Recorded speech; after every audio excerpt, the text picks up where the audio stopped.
Elon Musk was on his way to another routine video conference about Tesla's Cybertruck when he noticed the crowd gathering at an Austin intersection. In the center stood a young girl in a worn red dress, her performance drawing phones up like magnets. For the CEO of Tesla, it should have been just another fleeting scene in a busy day. But something about the girl's performance, too polished, too rehearsed, caught his attention.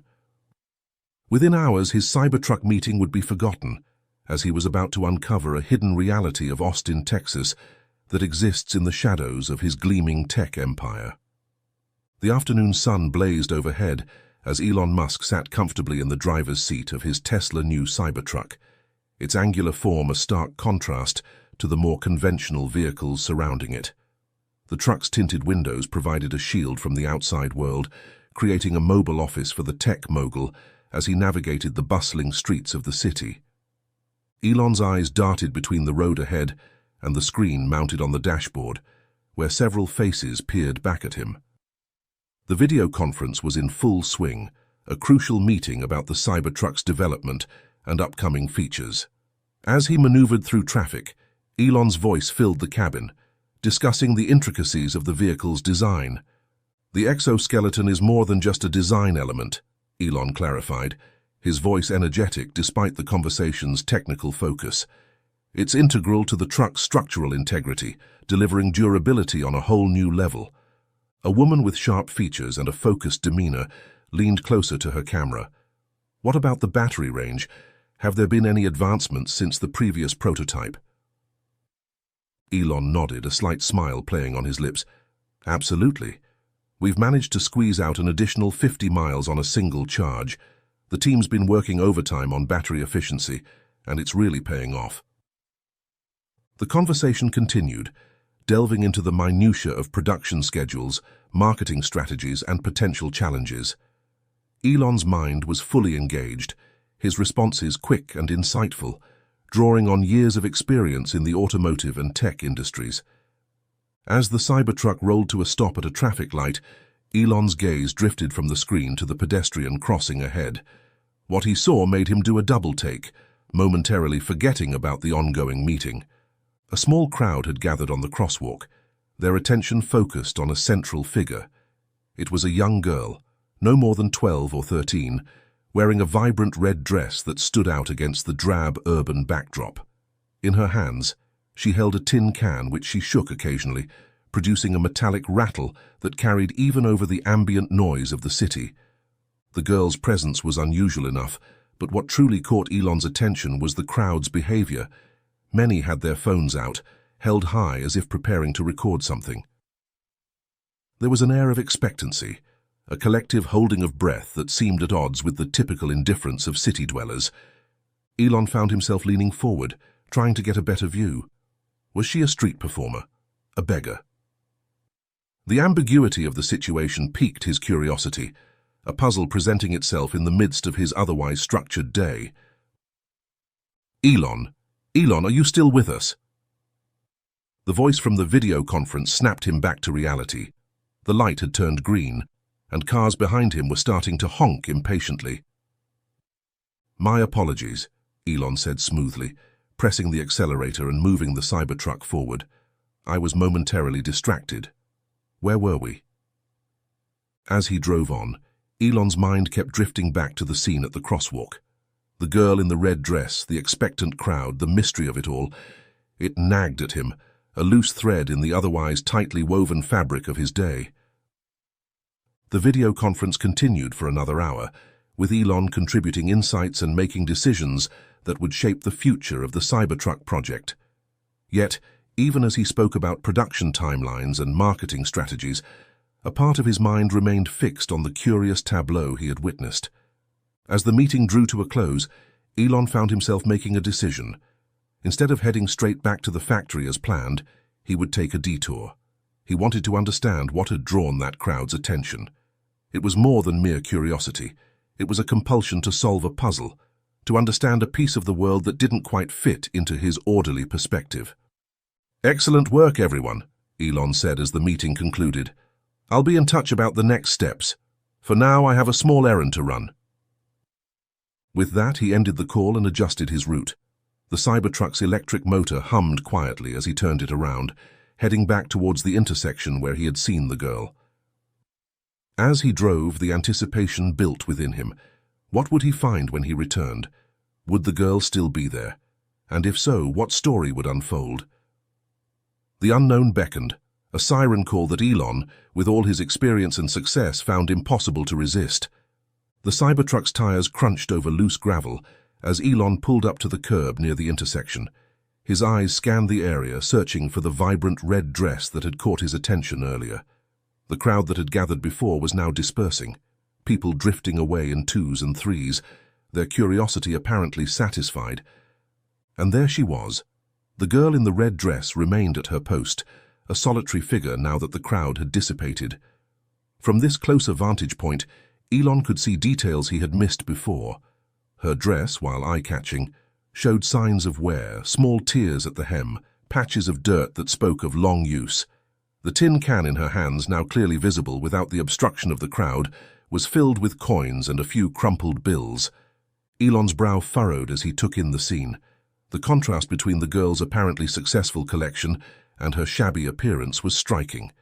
It didn't add up, and Elon Musk was not a man who liked unsolved equations. Making a split-second decision, he reached for the glove compartment, pulling out a pair of sunglasses and a nondescript baseball cap. He knew his face was recognizable, especially here in Texas, and he wanted to approach the situation without the complications his celebrity status might bring.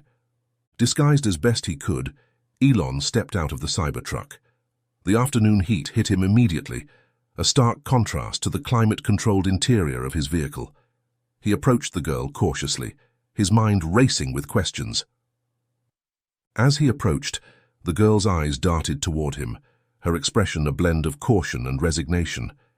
It was evident she was used to strangers approaching her, though Elon couldn't decide whether that was reassuring or unsettling.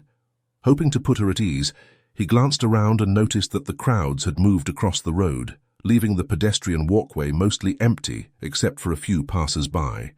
He removed his sunglasses. The girl didn't seem to recognize him. Just as he opened his mouth to speak, a woman's voice cut through the air. "There you are, sweetie. Great job today." Elon turned to see a woman hurrying towards them, a professional-grade camera hanging from her neck. She smiled brightly at Elon, though her eyes held a hint of nervousness. "I'm sorry if my daughter bothered you," she said quickly. "That performance, it was all part of a school project, you see, a social experiment to observe public reactions to child beggars. We're filming it for her class." Elon listened to the explanation, his skepticism growing with each word. The woman's story flowed too smoothly, as if rehearsed. He glanced at the girl, noting how she remained silent. "A school project?" Elon repeated, his tone neutral. "That's quite an elaborate setup for homework." The woman nodded enthusiastically. "Oh yes, her teacher is very progressive, believes in hands-on learning experiences." Elon noticed that the woman didn't recognize him either, a realization that gave him the freedom to ask more direct questions. "If it's just a social experiment," he probed, "why collect actual money from people?" Elon's mind whirred. Something didn't feel right. The woman's smile faltered for a split second before returning full force. "Oh, we're donating all the funds to homeless charities. It's part of the project's ethical considerations." "I see," Elon said, though in truth he saw very little that made sense. "And which charities would those be?" The woman's hand tightened on the girl's shoulder. "Oh, various local organizations. We haven't finalized the list yet. Now, if you'll excuse us, we really must be going. We have to get home and edit the videos. The homework's due tomorrow, after all." Before Elon could press further, the woman had taken the girl's hand and was leading her away. Her voice carried back to him, artificially cheerful as she spoke about dinner plans and video editing software. Elon watched them leave, slipping his sunglasses back on before anyone could recognize him. His mind buzzed with unanswered questions. The disparity between the woman's polished explanation and the stark reality he had witnessed earlier gnawed at him. The professional camera equipment contrasted sharply with the girl's threadbare clothing, and the glib excuse about homework felt suspiciously convenient. Those details didn't make much sense. As their figures receded into the distance, Elon made his way back to the Cybertruck. He sat behind the wheel but didn't start the engine immediately. Instead, he stared out at the street, replaying the encounter in his mind. Something about the entire situation felt wrong, and Elon Musk was not the type to leave mysteries unanswered. His success had been built on noticing patterns others overlooked and challenging the status quo. Even though this scenario seemed minor in the grand scheme of things, it had activated that same sharp instinct. With a determined set to his jaw, Elon started the Cybertruck. He had come seeking answers and had only found more questions. But that, he decided, was just the beginning. Whatever was going on with that girl and her supposed mother, he was almost sure there was more to it than a school project. The Cybertruck merged into traffic, its distinctive shape drawing curious glances from other drivers. But Elon paid them no mind. His focus was entirely on the puzzle before him. The sleek Cybertruck glided smoothly through the streets of Austin, its electric motor whisper quiet against the hum of the city. Elon's hands gripped the steering wheel with tension, his eyes scanning the sidewalks as he traced the route the girl and her mother had taken earlier. As he drove, a sudden realization hit him. This was the same path leading out of the city to his factory. With each familiar turn, Elon's curiosity grew. He found himself slowing down slightly, his gaze darting from side to side, half expecting to catch another glimpse of the red dress that had captured his attention earlier. Suddenly he spotted them. The woman and the girl were just ahead, turning onto a street that led into one of Austin's poorer neighborhoods. Elon never took this route. He usually drove straight past the area on his way to the factory. His heart raced with the thrill of discovery, but the excitement was quickly overshadowed by a sobering realization. The Cybertruck, with its distinctive angular design and high-profile association with Elon himself, would stand out like a sore thumb in this area. He could already imagine the stares and whispers his presence would generate. Ever mindful of public perception and the potential for gossip or speculation, the last thing he needed was for rumors to start circulating about why Elon Musk and his Cybertruck were cruising through one of Austin's poorest neighborhoods. With a mix of reluctance and pragmatism, he made a quick decision. Elon drove past the turn, sticking to his original route to the factory, but accelerating as he veered off the highway. As the neighborhood faded from his rearview mirror, he couldn't shake the nagging feeling that he was leaving behind an unfinished story. Still, he knew it was the right decision, for now, to save himself from the risk of exposure. "I'll come back. I'll drop the truck and come back," he muttered to himself, the words almost a promise. His mind was already working out plans for a more discreet return, but a small, uneasy part of him feared that he might lose them in the process. The Cybertruck continued its journey to the factory, carrying Elon away from the mystery he longed to solve. But as he drove, his resolve strengthened. This wasn't the end of his involvement with the girl in the red dress and her companion. It was merely a tactical retreat, a chance to regroup and approach the situation more carefully. The drive back to the factory was quick, the Cybertruck's powerful motor eating up the miles effortlessly. As he pulled into the facility, a team of engineers approached, eager to discuss the day's test results. But Elon's mind was elsewhere. "Great work today, everyone," he said, handing over the keys. "Let's reconvene tomorrow to go over the data." The team exchanged puzzled glances at his abrupt manner, but Elon was already striding towards the parking lot where his personal vehicles were kept. The afternoon sun was warm on his face as he considered his next move. With hours still left in the day, the mystery of the girl in the red dress continued to gnaw at him. After a brief pause, Elon made his mind. He headed for his personal car, a less conspicuous vehicle that wouldn't draw attention in the neighborhood he planned to revisit. As he settled into the driver's seat of his more modest sedan, Elon felt a mix of anticipation and uncertainty. He knew the chances of seeing the girl again were slim. She had likely gone inside somewhere in that neighborhood, disappearing into one of the many run-down houses. But something compelled him to go back. If nothing else, he wanted to understand this part of Austin he had never explored before. It felt important somehow, to see this other side of the city, where he had built so much of his business empire. The drive back to the poor neighborhood was quicker in his personal car, unencumbered by the attention the Cybertruck had drawn. As he entered the area, Elon's keen eyes took in details he hadn't noticed before. The prevalence of homeless camping sites, the boarded-up windows of abandoned stores, the general air of neglect that hung over everything. He drove slowly, taking in the sights and sounds of a world so different from the one he usually inhabited. Children played in the streets, their laughter a stark contrast to the grim surroundings. Old men sat on stoops, watching the world go by with weary eyes. And then, like a splash of vibrant color in a grayscale world, he saw it, a flash of familiar red.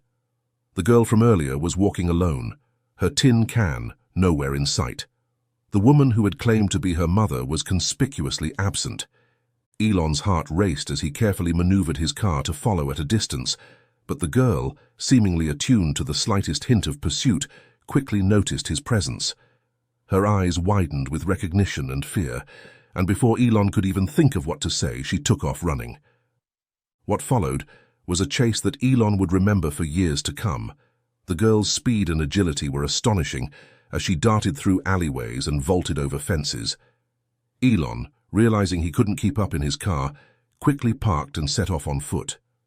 The chase led them through a maze of streets, each turn revealing more of the hidden face of Austin. Elon's breath came in ragged gasps as he struggled to keep up, his designer shoes ill-suited for this impromptu marathon. Finally, the girl's flight led them to the outskirts of the neighborhood, where a vast empty field stretched out before them. In the distance, Elon could make out the looming presence of a large facility surrounded by chain-link fencing, the community landfill. To his amazement, the girl approached the fence without hesitation.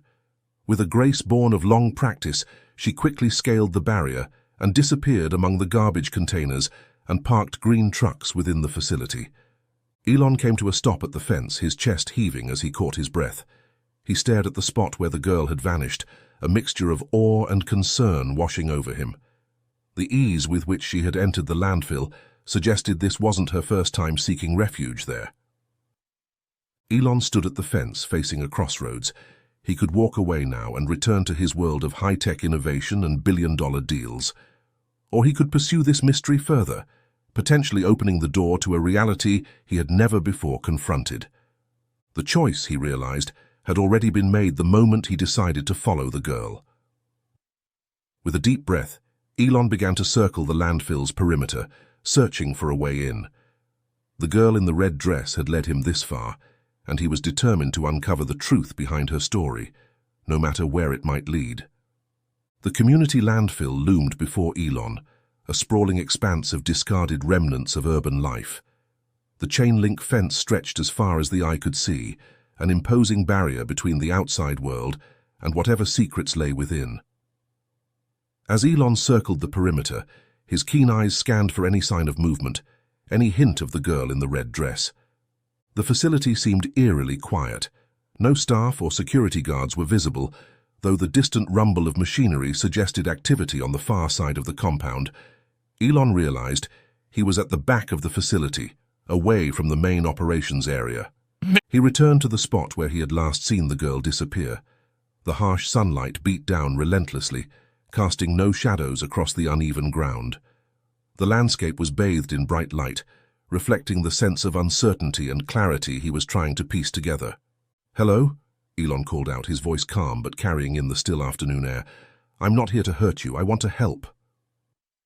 Silence greeted his words. Elon waited, his ears straining for any sound of movement.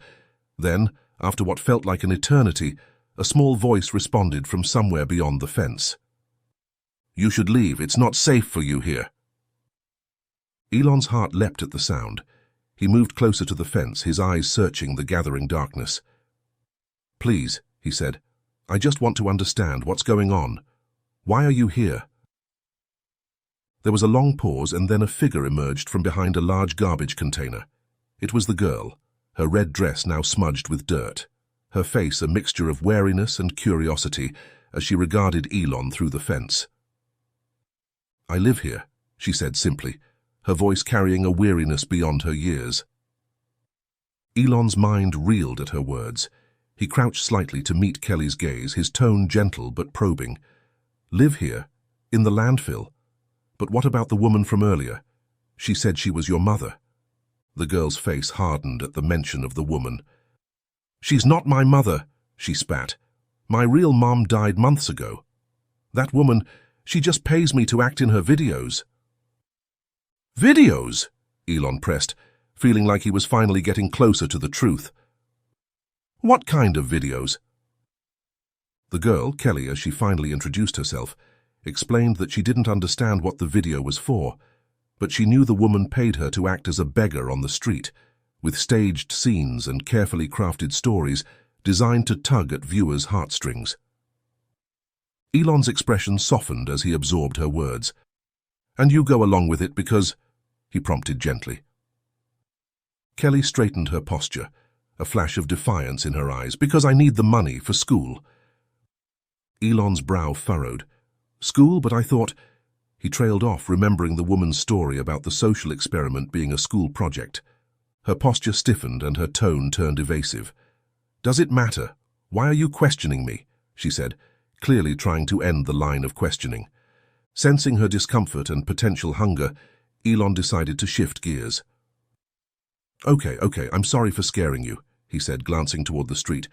But if we do it over some food, will you tell me more about that woman earlier? There's a pizza place not far from here. Kelly's stomach growled faintly, betraying her, though her expression remained guarded. I don't know, she murmured, glancing toward the road as if contemplating an escape. Look, Elon continued, his tone casual. No strings attached. Just pizza and a place to sit down. I'm starving too. For a moment, she stood there weighing her options, then shrugged with feigned indifference. Without a word, she darted toward the fence separating them from the main road and scaled it with a swift, practiced motion. Elon watched, impressed by her agility and confidence. On the other side, Kelly turned back, a faint smirk tugging at her lips. You coming or what? She asked, her tone challenging. Elon chuckled softly, shaking his head as he followed her lead, guiding them toward the pizza place while the conversation hung in the air, far from finished. As they stepped into the dimly lit pizza place, the smell of grease and melted cheese filled the air. The grumpy owner, a balding man with a stained apron, glanced up from behind the counter. His eyes narrowed as he spotted Kelly, his lips curling into a frown. Working again? He muttered, his tone laced with irritation and faint curiosity. Elon raised an eyebrow at the remark, but Kelly ignored it entirely. Without a word, she made a beeline for the furthest booth in the corner, sliding into the seat with practiced ease. Elon followed, his curiosity mounting as he discreetly scanned the room. Adjusting his hat and tucking his head slightly, he positioned himself to avoid unnecessary attention. As he sat down across from her, he leaned in slightly. What did he mean by working again? Elon asked, his voice low but probing. Kelly shrugged, keeping her eyes fixed on the scratched tabletop. He's just nosy, she said flatly. Don't mind him. Elon wasn't convinced. Nosy maybe, but he knows you and it sounds like he knows what you do. Kelly shot him a warning glance, her voice dropping to a whisper. Just leave it, okay? He doesn't matter. Elon nodded slowly, though his mind was far from letting it go. Instead, he signaled for a menu, all the while watching Kelly out of the corner of his eye as she sunk deeper into the booth, her defenses clearly still up. As the pizza arrived at their booth, Elon slid 4 slices onto the tray between them. He motioned for Kelly to eat, offering a faint smile. No strings attached, just eat. You can talk if you want or not. Up to you. At first, Kelly hesitated, but hunger eventually won. She grabbed a slice, nibbling cautiously at the crust, before digging in more earnestly. As the tension at the table eased, her guard began to lower. You said you're saving for school, Elon began gently, watching her closely. What kind of school is it? Kelly paused, wiping her hands on a napkin, her eyes darting away before she answered. It's not a real school. We call it that, though. It's run by this old guy. Everyone calls him the principal. He teaches out of his house. Elon's brow furrowed. An old guy teaching from his house? How does that work? Kelly shrugged, taking another bite before explaining. We pay by the subject, math, science, art, whatever. I don't have enough for everything, so I only pick what I like. Her eyes lit up as she continued, her passion breaking through. Art and science are the best. The principal's kinda grumpy, but he knows his stuff. Did you know you can mix certain chemicals to make paint colors that last forever? Elon leaned forward, drawn in by her enthusiasm. Sounds like you're really into it. Have you always liked science? She nodded, her expression softening. Yeah, my mom used to say I'd be a scientist one day. That's why I save every dollar I can to keep going. As the conversation deepened, Elon's tone grew serious. Why hasn't anyone, your principal or anyone else, reported this situation? There are programs, orphanages, people who could help you kids out. Kelly's expression darkened and she shook her head vehemently. You don't get it. Around here we don't trust the system. The government doesn't help people like us, they just take. Immigrant kids? They're afraid of being deported. And kids like me, they'd shove us in orphanages, and those places aren't any better than the streets. Elon studied her closely, sensing the pain behind her words. And the principal, why does he do it? Kelly shrugged again, her voice quieter now. He says it's better for us to learn something than nothing. He doesn't ask questions and we don't give him trouble. It works. For now. Her words were pragmatic, but the longing in her eyes told a different story, one of dreams too big for her small, contained world. Elon leaned back, considering his next move. Kelly, he said after a pause, his tone soft yet deliberate. How can I help you? I have resources, connections. I can make sure you and your guardian are taken care of, get you proper schooling, a safe place to live. Kelly froze, then shook her head, her walls coming back up. I don't need your help, she said firmly, standing abruptly. We're fine on our own. Wait, Elon started, but before he could say anything more, Kelly was already reaching for the pizza box. She grabbed it with practiced efficiency, tucking it under her arm. I'm fine on my own, she said, heading toward the exit. Let me at least drive you back, Elon called after her, but Kelly turned, shaking her head. I'm good, she replied simply before disappearing through the door. And thanks for the pizza. Kelly turned and ran, disappearing once more into the maze of the street. He called after her, but his words bounced against the closing door. Elon sat there for a moment, staring at the empty booth across from him, the faint sound of the bell above the door still echoing in the quiet pizza shop.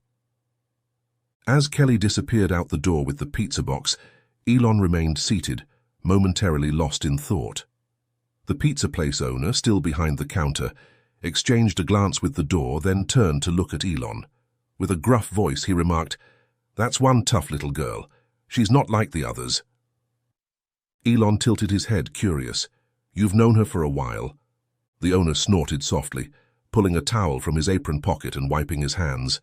"Since she was born. Used to see her running around here with her mom back in the day." Elon leaned forward slightly, sensing there was more to the story. "What happened to her mom?" The man shrugged, his tone turning clipped. "Not my business anymore, and it shouldn't be yours either. Pay your tab and get going."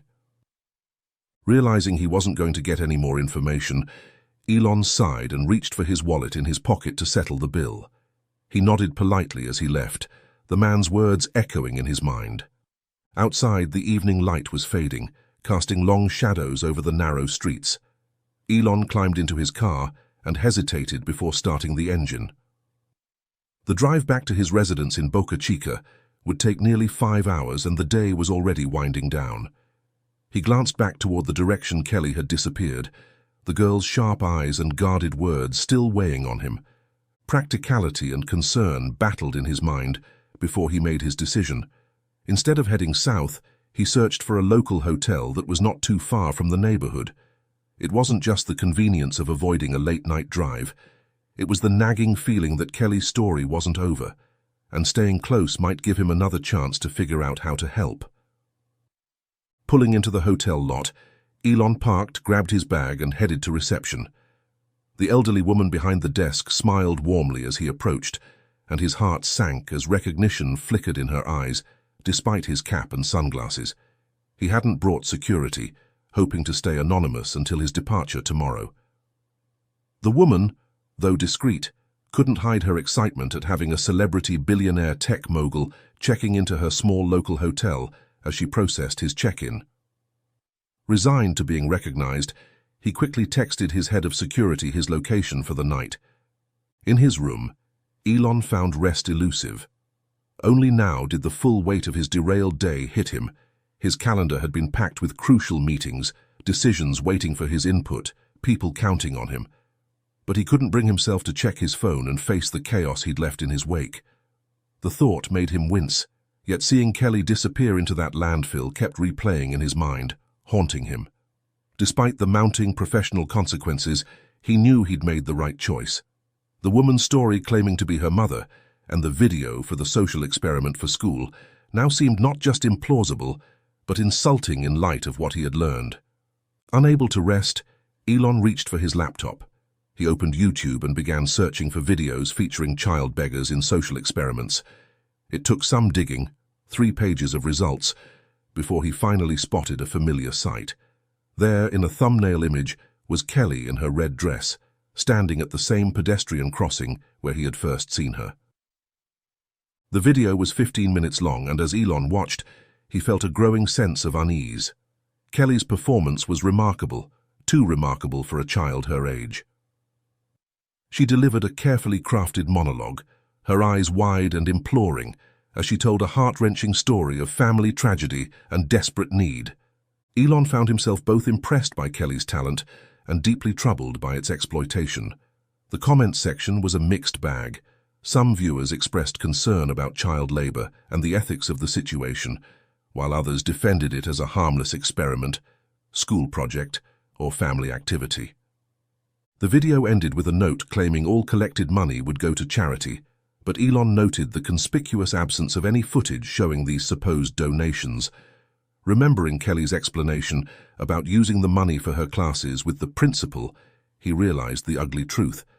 There were no donations, just the exploitation of a talented child for YouTube revenue. As the reality of Kelly's situation sank in, Elon felt a renewed determination to help her. Regret gnawed at him for letting her return to what he now understood was a life tied to the landfill. His mind churned with ideas for how he could offer support while respecting her clear aversion to official channels and child services. Resolving to find her again tomorrow, he planned to uncover more about her life and circumstances. By the time Elon finished his research and prepared for bed, the clock on his bedside table read 8:47 p.m. Yet sleep refused to come. Restless, he twisted and turned, his mind churning with worry. He couldn't shake the unsettling thought of Kelly sleeping in or near the landfill. What if the woman returned and took her to another place before he had the chance to see her again? Or worse, what if an urgent business matter arose tomorrow and pulled him away, leaving the mystery unresolved? The uncertainty was unbearable. Making a decisive move, Elon swung his legs over the edge of the bed and changed back into his clothes. Determination burned in his chest as he grabbed his keys. He was going back to the neighborhood, even at this late hour. The lateness of the night and the potential risks didn't matter. He couldn't let the thought of a child enduring such conditions go unanswered. As he left his hotel room, Elon knew he was embarking on something that could potentially change lives, not just Kelly's, but his own as well. The world of tech innovation and space exploration seemed far away now, replaced by the immediate urgent need to help a child in distress. The night air was cool as Elon stepped out of the hotel, a stark contrast to the warmth of the day. He climbed into his car, his resolve strengthening with each passing moment. Whatever the outcome, he knew he couldn't turn his back on what he had discovered. The chase through Austin had led him to this moment, and Elon Musk was not a man to leave a journey unfinished. The dashboard clock glowed 11:53 p.m. as Elon steered his Tesla through the quiet streets of Austin. The city had taken on a different character at this hour, the bustling energy of the day replaced by an eerie calm, broken only by the occasional late-night reveler or shift worker. As he approached the poor neighborhood he had visited earlier, Elon's senses were on high alert. He wasn't entirely sure what he was looking for, but he knew he couldn't rest until he had done, or learnt something, anything, to help Kelly. Before he reached the landfill, movement near the homeless camping sites caught his eye. Elon's heart raced as he recognized a familiar figure, the woman with the camera from earlier. Making a split-second decision, he parked his car at a discreet distance and proceeded on foot, using the shadows to conceal his presence. The woman moved with purpose, her steps quick and assured despite the late hour. Elon followed at a safe distance, his curiosity and concern growing with each step. As they turned a corner, he saw another figure join the woman. It was Kelly, still in her red dress from earlier. Elon watched as Kelly handed over a large black plastic trash bag to the woman. The contents were a mystery, but given what he knew about their living situation, he could guess it was likely items salvaged from the landfill. Together, the woman and Kelly walked hand in hand towards a structure that became visible in the dim light. As they drew closer, Elon realized with a start that it wasn't a proper building at all, but the burnt-out shell of what had once been a house. The scene before him was heartbreaking. The house was little more than a skeleton, its walls crumbling, wooden foundation warping, and windows devoid of glass. Only a small portion still had a roof, offering meager protection from the elements. Elon watched as Kelly and the woman huddled in a corner, beneath a tattered blanket, illuminated by the weak glow of a battery-powered lantern. They began to sort through the contents of the trash bag, their movements practiced and efficient, a clear sign this was a nightly routine. Kelly pulled out a battered pair of shoes, holding them up for the woman to see. "Look, Mom, these might fit you, they're still good." The woman took them, inspecting the soles with a critical eye. Better than the ones I've got now," she said, slipping them on to test the size. "Not bad, Kelly, you did good." Kelly beamed briefly, then reached into the bag again, pulling out what appeared to be an old book with a torn cover. "Found this too," she said, brushing dirt from the pages. "Maybe we can sell it if it's worth something." The woman glanced at the book but waved it off. "We'll see. Books don't bring much unless they're special." Kelly nodded and continued sorting, but then she paused and pulled something from the bag, the now half-empty pizza box, the one Elon recognized the girl took away this afternoon. Kelly opened it to reveal the remaining slices and held it out. "Here, I saved you some." The woman's face softened, a faint smile breaking through her weary expression. "You shouldn't have, Kelly. You need to eat." "I already had two," Kelly replied, her tone casual but with a hint of pride. "Besides, it's pizza. You deserve something good for once." The woman took a slice, biting into it slowly, savoring the rare treat. "Thanks, kiddo," she said quietly, her voice betraying a flicker of affection. As they continued their sorting, Elon remained rooted in place, observing the scene unfold. The reality of their situation hit him like a physical blow. She called her Mom. This burnt-out shell was their home, the landfill their source of sustenance. The video, the begging, the elaborate stories, all of it was a desperate attempt to survive in a world that had all but forgotten them. For a moment, Elon stood frozen, overwhelmed by the magnitude of what he was witnessing. But then, drawing on the courage that had driven him to revolutionize industries and chase seemingly impossible dreams, he made a decision. Stepping out from his hiding place, Elon approached the burnt structure. His sudden appearance startled both Kelly and the woman, their initial reaction one of fear and anger at being discovered in their vulnerable state. "Please," Elon said, raising his hands in a gesture of peace, "I'm not here to cause trouble, I want to help." The woman looked up sharply, her eyes narrowing as she recognized him. "You again? The man from this morning, what do you want?" Elon took a steadying breath, deciding that honesty was his best approach. "I saw Kelly earlier today, and I've been worried ever since. I just want to understand your situation and see if there's any way I can help." "I told you already, I don't want your help." Kelly's voice rose, cracking with frustration. She clenched her fists and stepped between Elon and the woman, as though to shield her. "Thanks for the pizza, but leave me alone, leave us alone." The woman, whom Elon now assumed was Kelly's guardian in some capacity, tilted her head. "Wait a second," she said, her tone laced with concern. "You met him again? Today?" Kelly glanced back at the woman but didn't answer, her body tense. Elon took the opportunity to speak again, his voice calm but firm. "Yes, we met earlier, and I wanted to make sure she was safe. I'm not here to report anyone or cause problems. I just think there's a better way to help you both." The woman exhaled slowly, crossing her arms as she looked between Kelly and Elon. "Why should we trust you?" she asked firmly. "We're managing just fine." Elon gestured to the burnt house around them. "Because no one should have to live like this," he said simply, "especially not a child." Kelly's eyes darted between the two, her defenses still up. "I'm fine living like this," she said again, her voice lower this time, but the tremor in it gave her away. There was a long moment of silence, broken only by the distant sounds of the city. Then, slowly, Alexandra nodded. The woman placed a hand on Kelly's shoulder, her face expressionless. "Fine, we'll listen," she said quietly, though the caution in her voice remained. "But what do you want in return for your help? Surely there's a price." Under the lantern light, Elon joined them in the corner of the burnt-down house, each step a mix of determination and uncertainty.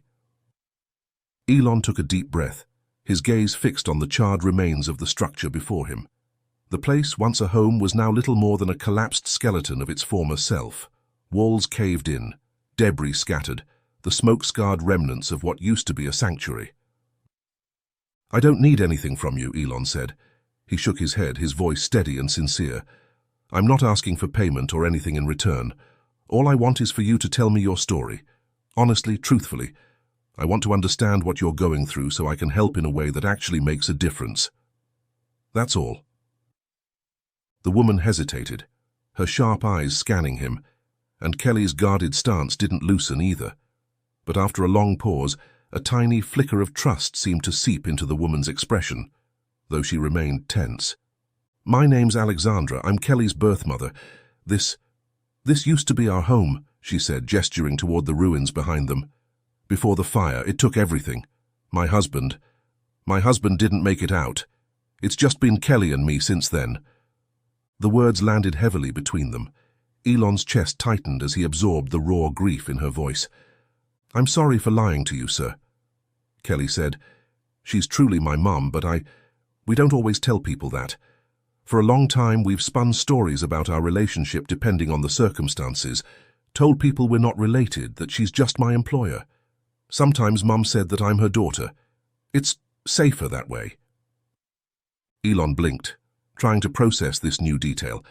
"So what you said this morning after the performance was true? You're her mother?" Alexandra nodded slowly. "But why?" Elon asked, the question pressing on his mind. "Why go through all of that?"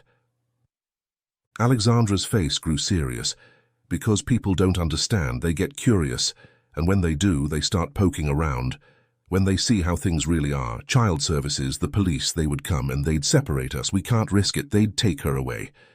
Kelly glanced at her mother, her eyes filled with both understanding and pain. She was quiet, her posture rigid as she watched Elon closely. "You're not the first one to ask questions about us," Alexandra added, her voice laced with a protective sharpness. "And we've learned that it's better to lie, to confuse people enough to make them lose interest. You're not the first person who's been curious, and I'm sure you won't be the last. But it's always the same. People want to help, but they don't understand. They can't understand what we have to protect. So if you really want to help, you have to understand that this life, what we're doing, it's all about keeping us together." Elon felt a deep sense of compassion stir inside him. He understood now. This wasn't about deceit for the sake of hiding. This was survival. "I respect that. I'm not here to take anything from you," Elon said softly. He hesitated for a moment before mentioning the video he had watched earlier. "Now tell me more about the video you did. I saw the YouTube video. It seemed like you were performing. I was wondering about that." Elon watched as Alexandra and Kelly's expressions shifted, the weight of their reality settling into the conversation. Alexandra's eyes tightened slightly, but she didn't seem surprised. She had probably expected this question sooner. "I work for someone," she explained, her voice matter-of-fact. "Someone who owns or manages the channel, though I'm not entirely clear on all the details. They pay us to make videos, but it's not much. Just enough to get by, enough for food and to pay for Kelly's classes. From the sound of it, I bet you were paid so little for those viral videos, Elon noted, his voice tinged with disbelief. Alexandra let out a bitter laugh, her eyes downcast. You're not wrong, but it's enough for what we need for now. Kelly shifted uncomfortably in her seat, glancing between them. Elon looked at them both, his mind swirling with the complexities of their lives. I understand. But what about where you live? The place where you're staying now, the landfill? Alexandra exchanged a glance with Kelly, then sighed. It's not great. I mean, this burnt-out place used to be our home. It's got no roof, no walls, but it's where we've been staying. We're here when the weather's good, when we need somewhere to sleep. She paused, her voice softening a little. But the landfill. It's not where we live full-time, just when the weather is bad and we need roofs over our heads. There are parts of it that are safe enough when we need shelter. Elon felt a pit form in his stomach at the thought of them living like this, in constant survival mode. It's not all bad, it's not like what you think, it's not all trash and garbage. There are places like old shacks where we can hide from the rain. Elon absorbed this, his mind racing with the implications. It was a life no one should have to live, and yet it was the reality they faced every day. He couldn't imagine the hardships, the constant worry about where to sleep, where the next meal was coming from, or what would happen if they got caught. So what about that offer, sir? The one to help us, does it still stand? Do you still want to help us after hearing about our lives? It's a mess. I wouldn't blame you if you decided to walk away. Kelly voiced up. Standing amidst the charred remnants of their burnt home, Elon took a steadying breath. He knew this moment had the potential to change everything, but it required honesty, a rare step for someone who was used to keeping his own life private. He looked at Alexandra and Kelly, their wary eyes searching him for answers, and knew it was time. I owe you the truth, Elon began, his voice steady but with a sense of gravity. As he spoke, he slowly removed his baseball cap and sunglasses. Both women froze for a moment, their eyes widening in recognition as his familiar features came into view. My name is Elon Musk. I own Tesla, SpaceX, and a few other companies. Alexandra's eyes widened slightly, but she didn't immediately speak. Kelly's expression shifted between disbelief and curiosity. Elon could see them processing the information, unsure whether to believe him, unsure what to do with the revelation. The Elon Musk? Kelly whispered, her voice a mix of awe and uncertainty. Elon nodded, his expression serious. I know this changes things, he said, but I want you to understand, my offer of help comes with no strings attached, no publicity, no expectations, just a genuine desire to make a difference. Alexandra's laugh was tinged with hysteria. Make a difference? Do you have any idea what our lives are like? How can someone like you possibly understand? And why would someone like you be interested in us? Alexandra asked, her voice guarded. Elon's response was calm but firm. You're right. I can't fully understand what you've been through, but I believe no one should have to live like this. And because I think I can help. I know it's hard to trust people in your situation, but I won't involve any authorities. I won't call the police or child services. I just want to help you both, in whatever way I can. You won't lose each other because of me. Alexandra and Kelly exchanged a quick glance, the unspoken bond between them clear. Slowly, Alexandra's features softened, and she let out a breath she didn't realize she'd been holding. All right, she said, the wariness still there but tempered by a flicker of trust. So, what are you offering us? Elon's response was immediate, his voice firm and sincere. I can help you rebuild. Your home. I can have it rebuilt from the ground up. Not just a shelter, but a home, something that gives you both dignity, something you don't have to run from. Kelly's eyes widened, and for the first time that evening, her expression softened with a hint of something resembling hope. A real home? Elon nodded, his gaze unwavering. Yes, a place where you don't have to worry about the roof falling in every time it rains. A safe place where you can start over your lives. Alexandra looked at him, her gaze searching, skeptical but curious. And what do you get out of this? Why help us? Elon smiled faintly, though his eyes were serious. It's not about what I get. It's about what you get, the chance for something better. And trust me, that's worth more than anything else. For a moment there was silence between them. Then Elon turned his attention to Alexandra, his expression shifting slightly, as if considering the broader picture. "You've been undervalued," Elon said, his voice growing more assured. "The work you're doing with those videos on YouTube deserves more, much more. From the way it looked, those videos were earning a lot of views, but the payments you're getting, they're a fraction of what they should be. You're not getting what your content is worth. I know the industry. I've worked with digital content and monetization, and I can tell you, you're being shortchanged." Alexandra looked at him, her eyebrows furrowing in surprise. "You know about the industry?" Elon nodded. "I've built companies based on digital platforms. I know how the system works, and I know how much money these videos can generate. If you want, I can help you find other ways to monetize your content. Set up a studio in the house. I know it's not much, but I can at least help you get paid what you deserve." Alexandra's eyes were wide, a blend of surprise and cautious optimism. "You really think—" She paused, then glanced down at the camera in her hands. "This is all I have left. Before everything fell apart, my husband bought me this camera because of my passion for photography.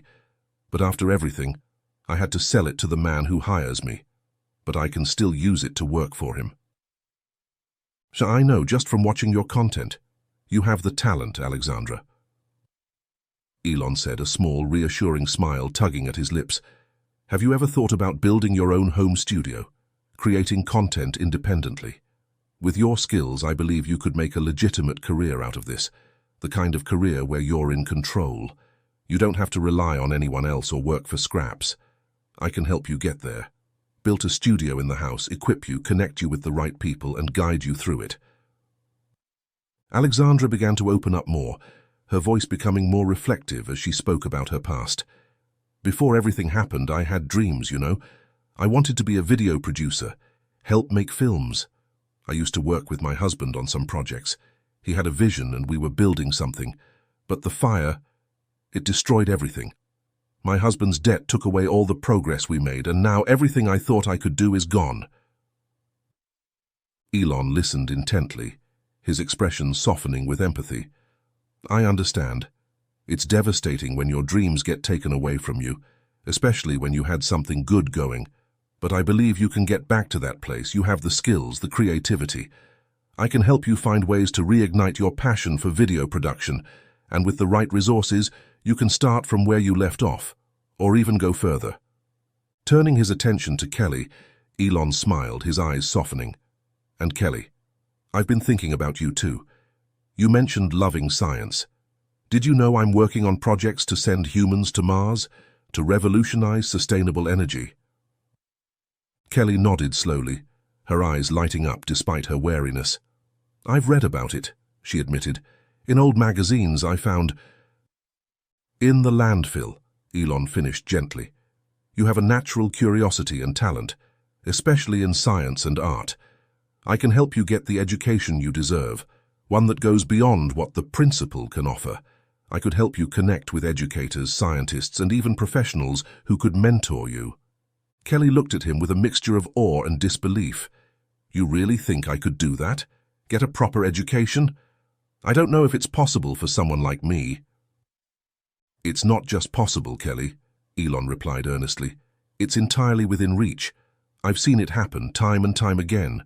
With the right dedication, you can make it happen." Both Kelly and Alexandra were silent for a moment, the weight of Elon's offer sinking in. They had lived their lives so far without much hope, scraping by with what they could. The idea of someone offering them genuine help, without strings attached, felt almost too good to be true. "We can't just trust people, Elon," Alexandra said cautiously, her eyes narrowing. "You don't know what it's like to be in our position. People offer help, but there's always a catch, a price. Your offer's too big for just the exchange of our lives story, and I don't want to owe anyone anything. I don't want to be trapped again." Kelly nodded along with her mother, her voice quieter but filled with the same wariness. "We've been through too much. People don't help without expecting something in return. What if this is just another trick? What if things end up worse than they are now? Elon, sensing their concerns, held up a hand to assure them. I hear you. I understand why you're hesitant. I'm not asking for anything. No debts, no obligations. What I'm offering is simply a chance to start fresh. I'm not going to involve any institutions or make any part of this public. It's just between us. As the conversation continued, Elon could see the walls Alexandra had built around herself beginning to crack, just a little. He knew it wouldn't be easy, but with time, he could help her rebuild her life, and Kelly's too. They had been through so much already, but perhaps this was the turning point they both needed. He turned to Alexandra. I'm not here to judge or to impose my ideas of what your lives should be. I'm here to offer opportunities, if you want them. For the first time since meeting them, Elon saw something shift in Alexandra, something resembling the beginning of hope, a small flicker that had been long buried beneath years of hardship. All right, she said, finally nodding. Her voice was softer now, but still laced with caution. We'll take your help. Elon's face lit up with a broad smile. I really appreciate you trusting me, he said warmly. Now there's one more thing. You'll need a safe place to stay while we work on rebuilding your home. I have a few properties nearby, nothing extravagant, but they're clean and secure. I can have them prepared for you by tomorrow, but since it's already late, I can arrange for you both to have an extra room at the hotel where I'm staying tonight. Alexandra and Kelly gathered a few of their belongings. Elon guided them to his car, the night air cool against their skin as they walked. Their silhouettes stretched long in the dim light of the street lamps, a reminder of how far they had come and how much still lay ahead.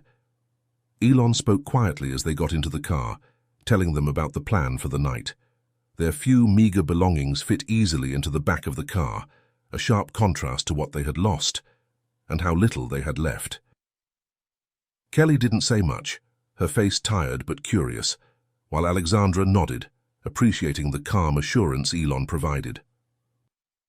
The clock on the dashboard read 1:53 a.m. as they pulled into the hotel parking lot. The lobby was eerily quiet, with only a few late-night guests trickling in and out. The hotel receptionist and security guard immediately recognized Elon, their faces shifting from routine professionalism to surprised acknowledgement. Elon, with his usual confidence, handled the situation with ease. He made sure the pair's dignity was preserved while swiftly arranging accommodations. Please make them comfortable, he told the receptionist, offering a polite but firm request. The hotel staff exchanged glances but said nothing, recognizing Elon's authority and respecting his discretion. At the front desk, Elon requested a room for Alexandra and Kelly, separate from his own. The receptionist nodded, taking note of their worn clothing, Kelly's red dress now dirty and torn at the edges. Elon could sense the curiosity behind the receptionist's eyes, but appreciated their professionalism in not voicing it.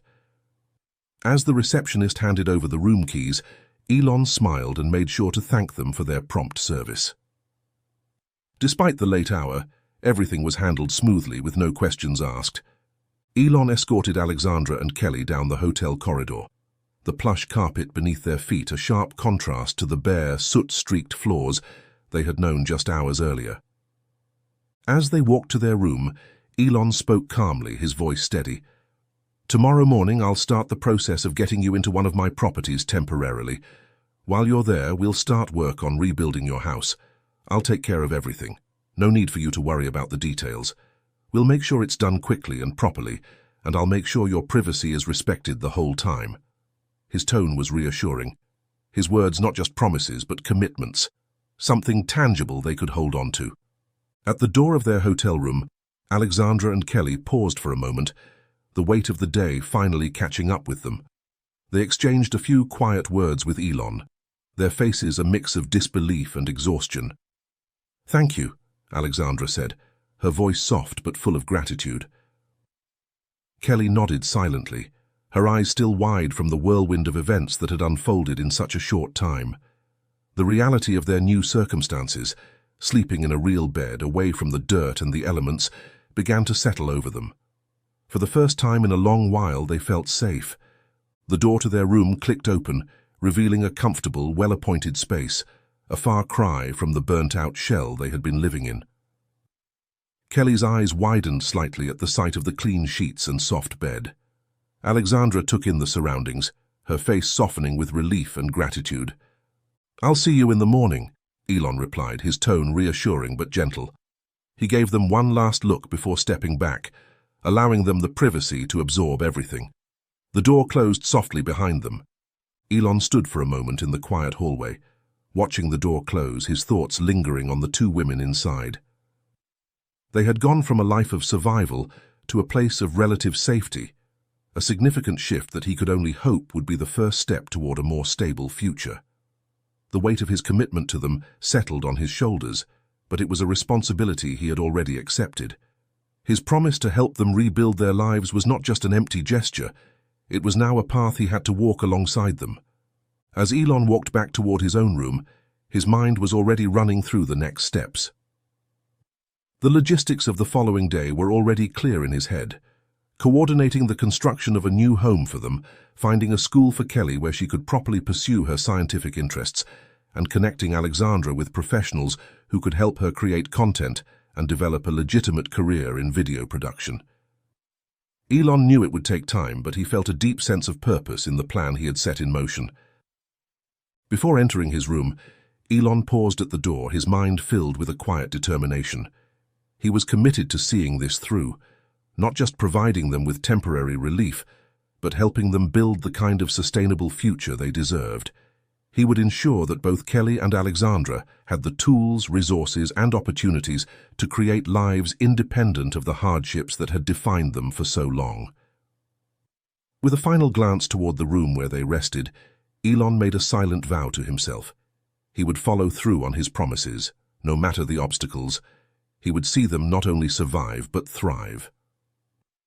As night settled over Austin, 3 lives were now connected, each irrevocably altered by a serendipitous meeting and the bravery to bridge the gap between circumstance and privilege. The journey of Elon, Alexandra, and Kelly was only beginning, and in many ways their story was only just unfolding.